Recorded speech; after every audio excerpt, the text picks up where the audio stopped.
How to delete recently played on Spotify. Hi guys, welcome back to our channel. Today we are going to learn how we can delete the recently played on Spotify. So let's get started. First you guys need to do is you will open up your Spotify app on your device. Here you see I have my recently played list at the top of the Spotify. Everybody has recently played right here at the top. So now we want to get rid of it. So first you have to do is go to your setting and scroll down all the way to the social.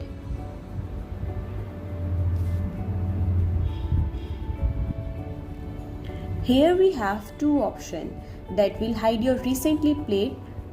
The first one is just you can open up the private session option. You can start a private session and listen to the music privately. There will be no record or no history.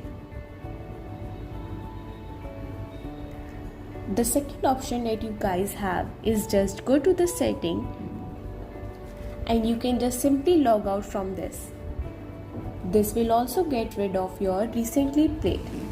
I hope it was a big help to you. Thanks for watching the video. If you find this video helpful, please share with your friends.